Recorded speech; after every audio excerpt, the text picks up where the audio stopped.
The sixth house, or Bhava, the struggle, Gemini rising, part 1. Gemini rising is quick, curious, and multifaceted. Ruled by Mercury, these natives engage with life through the mind, language, and connection. Their personality thrives on novelty, mental stimulation, and adaptability. But with Scorpio in the sixth house, their path through work, health, and conflict takes a darker, more intense turn. Scorpio, ruled by Mars and Ketu, brings secrecy, depth, and emotional power into daily routines and obstacles. The battlefield of the sixth house becomes charged with psychological undercurrents, silent tensions, and karmic purification. These natives are not given light, breezy tasks. They must transform through their struggles. This house activates at ages 6, 18, 30, 42, 54, 66, and 78. Scorpio in the sixth house makes daily life less about surface management and more about energetic control. Gemini's airy nature is met with the fixed waters of Scorpio, demanding they confront emotional truths, hidden compulsions, and the toxicities that underlie routine. These individuals often deal with intense work dynamics, health crises rooted in emotional suppression, or power games and service roles. Their work is rarely simple. It is layered with secrets, psychological complexity, and transformation. They must learn to integrate Gemini's wit with Scorpio's will. Mars and Ketu, the rulers of this house, contrast sharply with Gemini's Mercury. Where Mercury analyzes, Mars acts, and where Mercury connects, Ketu severs. This tension creates a pattern where these natives may talk around problems, but are forced to act decisively when pressure mounts.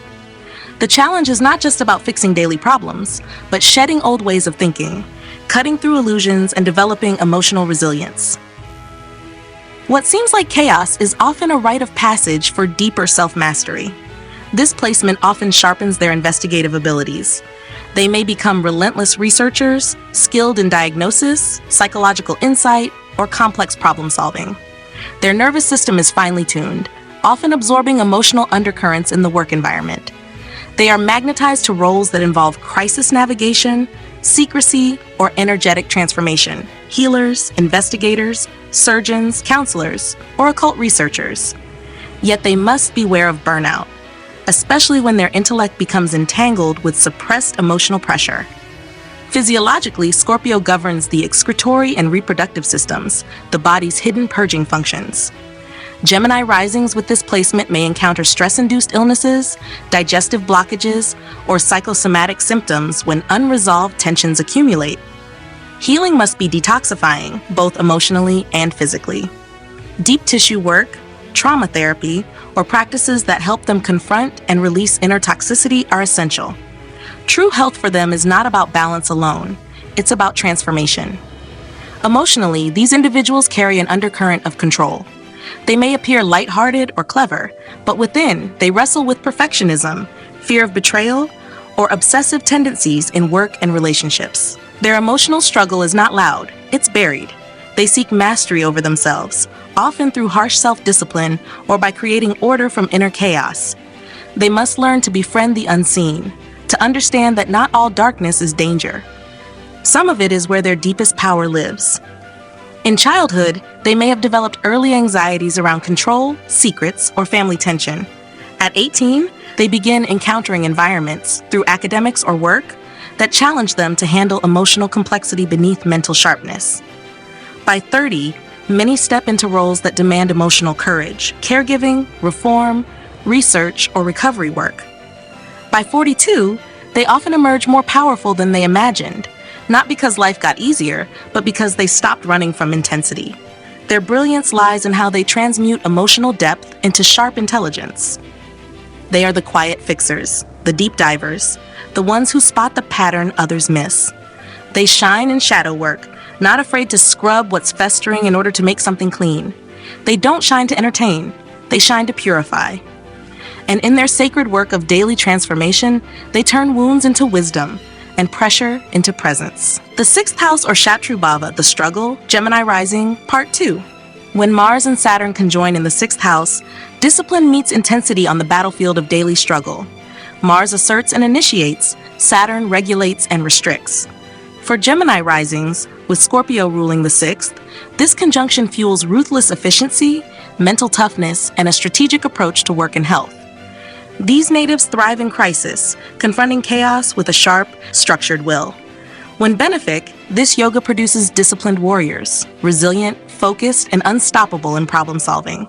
If afflicted, however, it may create internal friction, explosive temper under restraint, chronic fatigue, or passive-aggressive conflict dynamics at work. Mars and Rahu together here form a fierce, high-stakes signature, a sharp blade wielded with obsession. Mars ignites, Rahu magnifies. In the 6th house of Scorpio, this conjunction gives the Gemini rising a relentless desire to win, fix, or dominate in high-pressure environments. These natives are drawn to competition, secrets, and environments that demand fearless precision, whether in surgery, strategy, or forensic inquiry. If benefic, this is a crisis-resolving engine.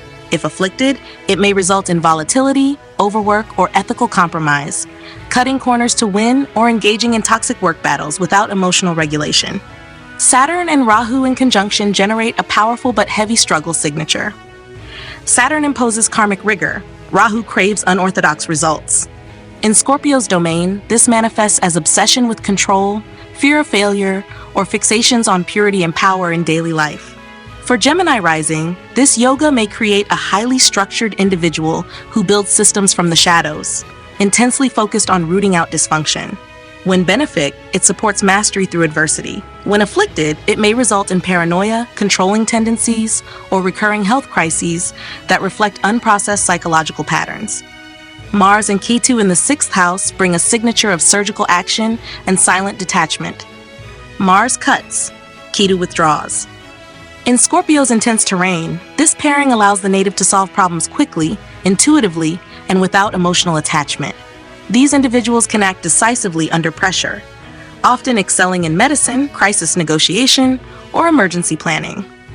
When benefic, this is the mark of the karmic reformer. When afflicted, it may create bursts of aggression followed by emotional withdrawal, as well as health issues that are hard to diagnose or treat, often tied to deep energetic imbalances. Saturn and Ketu here support a yoga of karmic purification through rigorous inner work. Saturn imposes responsibility and form, Ketu dissolves ego and clings to subtle truth. For Gemini rising, this pairing brings a serious, almost ascetic relationship to daily life. These natives endure emotional trials and spiritual crises within routine, often working through ancestral karma, psychosomatic illness, or systemic injustice. If well placed, it produces wise, spiritually grounded service leaders.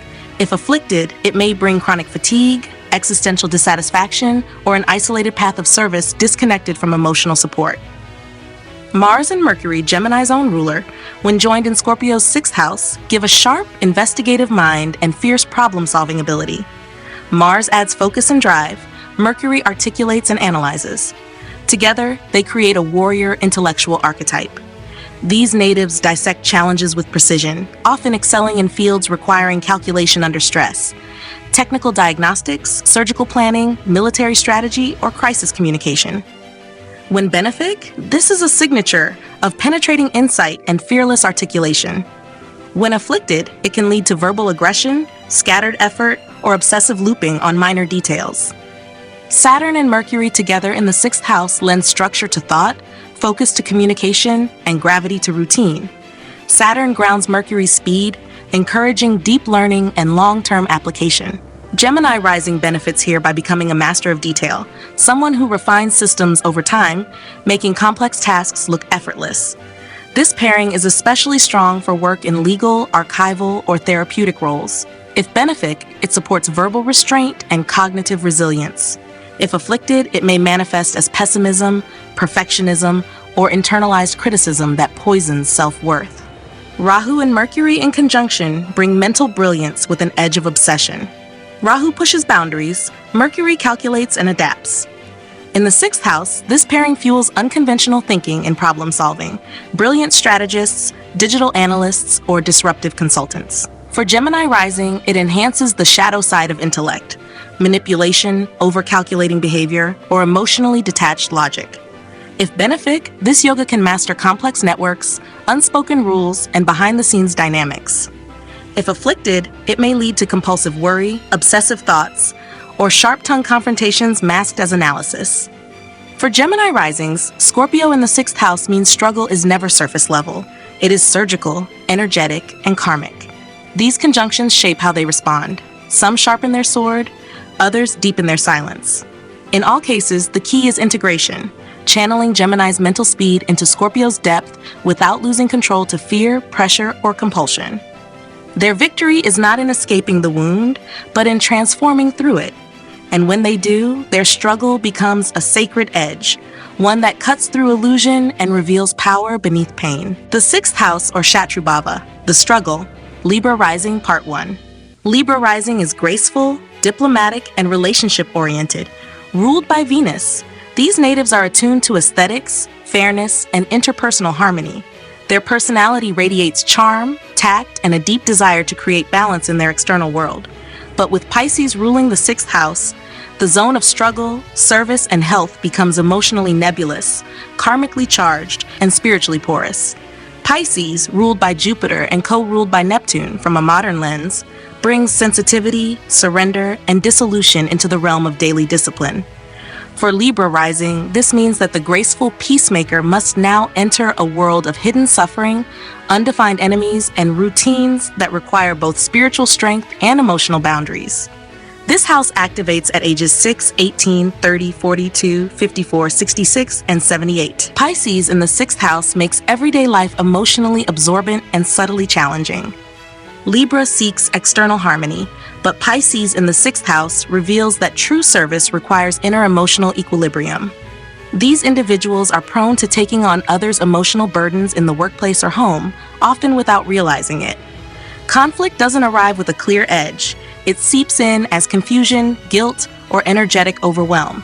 The Libra rising is asked not to confront enemies directly, but to dissolve them through compassion and spiritual clarity. Jupiter, as the traditional ruler of Pisces, offers wisdom and expansive healing in daily service. Yet it also inflates ideals. These natives often expect peace where tension is necessary, or they may place unrealistic expectations on their work or co-workers. With Libra's airy elegance meeting Pisces' oceanic depths, there's a tendency to intellectualize emotional conflict or avoid confrontation altogether. Over time, they learn that not all discord can be smoothed over. Some must be acknowledged and transmuted internally. This placement draws Libra rising toward healing professions, creative caregiving, or spiritual service, fields where empathy, grace, and intuition are valued. However, the sixth house also governs the body, and here, Pisces can blur boundaries between emotional and physical wellness. These natives may suffer from psychosomatic symptoms, vague illnesses, or energy depletion caused by unguarded interactions. Their sensitivity is a strength when channeled consciously, but it requires the discipline of emotional hygiene and routine self-clearing. Physiologically, Pisces governs the feet, immune system, and lymphatic circulation. With this placement, health challenges may manifest subtly and cyclically, linked more to emotional states, dreams, and subconscious stress than to obvious physical causes. Regular spiritual routines, gentle yoga, aquatic therapy, grounding rituals, or silent reflection can be essential for maintaining balance. Their health improves when they embrace structure that still allows fluidity. Emotionally, these individuals are the silent caretakers, doing more than they say, often absorbing discord in the name of harmony. But Pisces here asks for discernment. Is this service truly healing, or is it codependence masked as compassion? The lesson is not to serve blindly, but to serve wisely, recognizing when emotional sacrifice becomes self-undoing. Libra rising with Pisces in the sixth house must learn that boundaries are sacred, not selfish. In childhood, they may have played the peacemaker role, soothing tension in the home through smiles, beauty, or quiet retreat. By 18, they may find themselves drawn to charitable work, artistic volunteerism, or caretaking roles in emotionally complex environments. At 30, many will begin to merge their creative or relational talents with healing service, be it through counseling, arts therapy, or spiritual mentorship. By 42, they understand that true balance includes saying no, and that sacred work often happens in silence, without applause. Their brilliance lies in turning chaos into compassion. They don't shine through confrontation. They shine through presence, empathy, and the quiet elegance of holding space. In Pisces' fluid sixth house, the Libra rising learns that struggle is not always loud. It is sometimes silent, invisible, and karmic. And through that journey, they become not just healers, but alchemists of emotional pain. Their service becomes a prayer, not to fix, but to feel, release, and restore. The sixth house, or Shatru Bhava, the struggle, Libra rising, part 2. When Jupiter and Saturn conjoin in the sixth house, spiritual breadth meets karmic structure. Jupiter expands belief, Saturn imposes duty. For Libra rising, with Pisces ruling the sixth house, this yoga creates a path of disciplined compassion. These individuals often work in structured healing roles, hospital administration, ethical policy reform, therapeutic institutions. They serve with both idealism and patience. When benefic, this yoga provides moral clarity and the strength to endure emotional labor without burnout. If afflicted, however, it may produce disillusionment, where ideals collapse under bureaucratic weight, or chronic exhaustion from spiritual overextension. Jupiter and Rahu in conjunction bring visionary intensity to the sixth house. Jupiter governs ethics and philosophy, Rahu amplifies and distorts. In Pisces, this pairing can make the Libra rising native spiritually ambitious, obsessed with healing, or drawn to unconventional methods, like energy work, alternative medicine, or karmic justice movements. If well placed, this yoga creates global-minded, intuitive reformers who challenge outdated service paradigms. If afflicted, it may lead to spiritual bypassing, escapist tendencies in the workplace, or inflated self-concepts disguised as service. Mars and Jupiter together in Pisces generate a yoga of moral activism and bold compassion. Mars energizes, Jupiter uplifts. For Libra rising, this conjunction infuses daily life with purposeful intensity. They fight not out of ego, but out of principle. These individuals are often courageous caregivers, crisis responders, or educators in emotional literacy. If benefic, this pairing offers confident service rooted in ethics. If afflicted, it may cause judgmental anger, moral rigidity, or conflict disguised as helping. Saturn and Mars in the sixth house create a yoga of karmic endurance and controlled aggression. Saturn steadies, Mars strikes. In Pisces, this energy must navigate emotional terrain, disciplining instinct with spiritual restraint.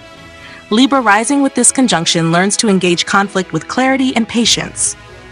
They often emerge as structured empaths, able to hold space for suffering while maintaining strong boundaries. If benefic, it fosters spiritual discipline and calm precision in caregiving.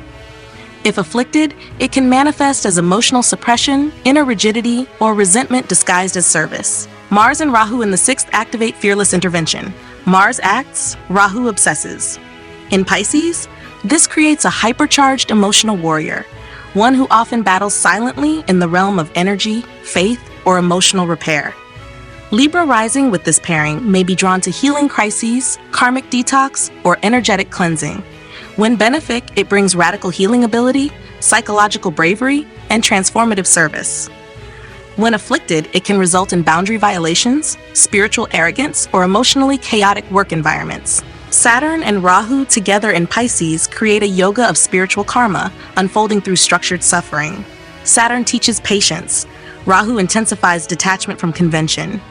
These Libra rising individuals often endure confusing or difficult work conditions early on, emotionally draining tasks, elusive illnesses, or invisible enemies. But with time, this yoga matures into mastery of subtle systems, be it institutional healing, karmic service, or the psychology of trauma. When benefic, it grants immense grit and subtle perception. When afflicted, it brings chronic fatigue, alienation in service roles, or emotional numbness. Mars and Ketu in the sixth forge a yoga of detached action. Mars fights, Ketu severs. In Pisces, this conjunction produces intuitive defenders, those who act with spiritual clarity but without emotional reactivity. Libra rising with this placement may pursue silent or solitary service paths, surgery, trauma response, mystical healing, or monastic work. If well placed, this yoga grants surgical clarity and karmic healing capacity. If afflicted, it may result in emotional coldness, impulsive detachment, or the tendency to abandon duty under emotional overwhelm. Saturn and Ketu in the sixth house form a yoga of renunciate labor. Saturn builds structure, Ketu withdraws ego. In Pisces, this yoga manifests as quiet, often thankless service, nursing, spiritual caregiving, hospice work, or silent reform in bureaucratic systems. Libra risings with this pairing serve without need for praise, often sacrificing comfort for meaning. When benefic, it creates deeply karmic service paths and resilience in emotional storms. When afflicted, It may produce a hidden martyr complex or an inability to feel fulfillment in work, no matter how significant. For Libra risings, Pisces in the 6th house demands invisible labor, service without show, healing without ego. These conjunctions teach them how to hold pain with poise, how to protect without control, and how to endure with grace. Their struggle is not for conquest, it is for healing. And when they stop seeking recognition and begin trusting their intuitive path of service, they become sanctuaries in motion, walking altars who transmute chaos into compassion, one unseen act at a time. The 6th house, or Shatru Bhava, the struggle, Aquarius rising, part 1. Aquarius rising is visionary, unconventional, and collectively minded.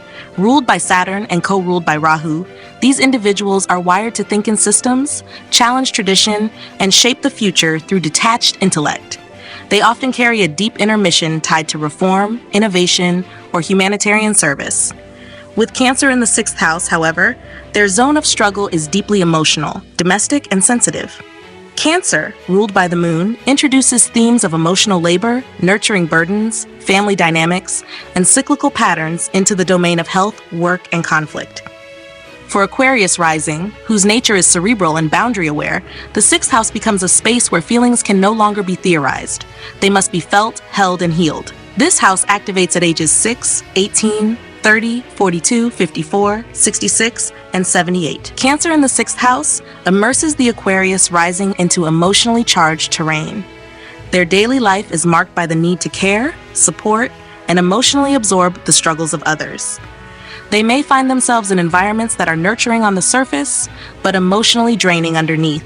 Family workplaces, healing professions, childcare, or community caregiving. Conflict is rarely direct here. It comes in waves shaped by moods, memory, or unresolved emotional undercurrents. These natives are forced to engage with pain not intellectually, but emotionally, often through the act of service. The moon as lord of this house brings fluctuation, receptivity, and emotional memory into the field of health and routine. For Aquarius rising, this can create inconsistency in energy levels, sensitivity to emotional atmospheres, or challenges in sticking to structured habits. Their nervous system is highly responsive to emotional cues, and their body often mirrors the subtle waves of tension they try to suppress. Yet over time, they learn that their emotional attunement is not a weakness, it is their diagnostic tool. Emotional intelligence becomes their method of conflict resolution. Service, for Aquarius rising with this placement, must include emotional safety. They are at their best in nurturing yet non-invasive roles. Counselors, hospice workers, nutritionists, teachers, or intuitive advisors. They often prefer to work in spaces that allow them to care without being consumed. If they push themselves too hard or ignore their own emotional needs, burnout sets in quickly, often masked as physical fatigue, stomach issues, or suppressed immunity. Physiologically, Cancer governs the chest, stomach, digestive system, and water retention. Aquarius risings with this placement often experience health patterns that fluctuate with stress, family dynamics, or emotional suppression. They are advised to listen to the body as a barometer of unexpressed feeling. Restorative rituals, warm meals, water therapy, emotional journaling, and caring touch can help them regulate both mood and health. Emotionally, these individuals wrestle with the contradiction between detachment and empathy. Aquarius rising often prefers observing over absorbing, but Cancer in the 6th requires that they participate in the messiness of care. They must learn boundaries within compassion, not over-identifying with others' pain, but not fleeing from it either. Their service matures when they can hold space without losing themselves in it. In childhood, they may have played the emotional caretaker role in unstable households, soothing parents, managing emotional atmospheres, or internalizing family stress. By 18, they begin to awaken to the patterns of emotional responsibility and their impact on physical well-being. At 30, many step into roles that blend emotional support with structure, therapeutic professions, healing service, or conflict navigation. By 42, they understand how emotional labor can become sacred work, not through martyrdom, but through conscious compassion. Their brilliance lies in creating emotional safety in systemic spaces. In Cancer's 6th house, Aquarius rising learns that evolution is not just technological, it is emotional. They shine not through rebellion, but through the healing embrace of presence. Their struggle is not just against injustice, it is against emotional disconnection. And in every act of care that includes the self, they restore balance not only for others, but for the collective field they were born to serve. The sixth house, or Shatru Bhava, the struggle, Aquarius rising, part 2. When Moon and Saturn conjoin in the sixth house, emotion meets structure in the crucible of daily service. The Moon fluctuates and nurtures, Saturn endures and disciplines. For Aquarius rising, with Cancer ruling the sixth house, this conjunction creates an individual who learns to contain emotional tides within structured caregiving. These natives serve through emotional resilience, offering quiet support in environments others find overwhelming. When benefic, this yoga grants emotional maturity, consistency in caregiving, and inner strength to endure caregiving burdens. When afflicted, it may produce emotional suppression, chronic melancholy in work, or emotional burnout disguised as physical illness. Moon and Mars in Cancer create a yoga of emotionally charged action. The Moon feels, Mars defends. For Aquarius rising, this conjunction manifests as fierce protectiveness in service, whether toward clients, family, or the vulnerable. These individuals may work in healthcare, education, activism, or caregiving roles where emotional stakes run high. When benefic, this yoga grants emotional courage, maternal leadership, and the ability to act decisively under emotional pressure. When afflicted, it can cause mood volatility, reactive conflict in the workplace, or somatic symptoms tied to suppressed anger. Moon and Rahu together intensify emotional absorption and karmic caregiving. The Moon nurtures, Rahu amplifies and distorts. In the sixth house, this conjunction gives Aquarius rising a heightened sensitivity to others' emotional states, often leading them to work in emotionally complex environments. They may feel compelled to fix, heal, or manage emotional dysfunction, especially in family-like workspaces. When benefic, it supports intuitive healing, emotional insight, and powerful nurturing service. When afflicted, it can result in emotional confusion, codependency in caregiving, or karmic entanglements in service relationships.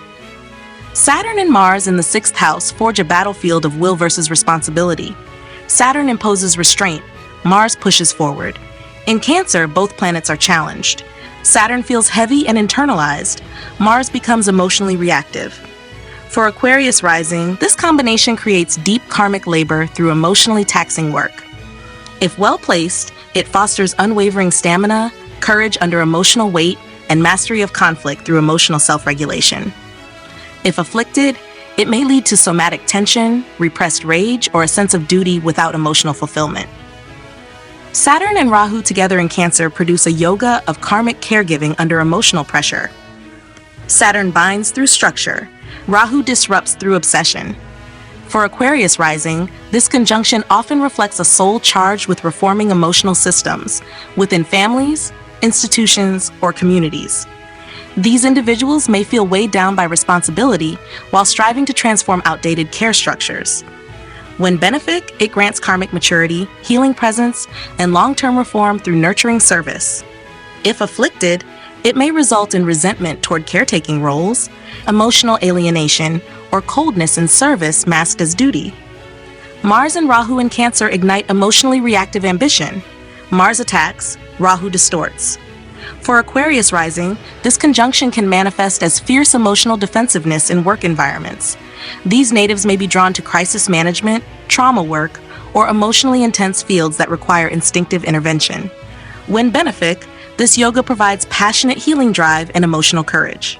If afflicted, it may lead to impulsive reactions in emotionally charged settings, fluctuating health due to stress overload, or dominance issues masked as protective care.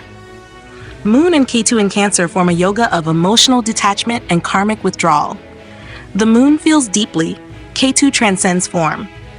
In the sixth house, this pairing may lead Aquarius rising toward healing professions that deal with ancestral, karmic, or subtle emotional work. These natives may prefer solitude and service, functioning best in quiet support roles, hospice, spiritual care, or animal welfare. When benefic, it grants deep emotional wisdom and the ability to serve without ego.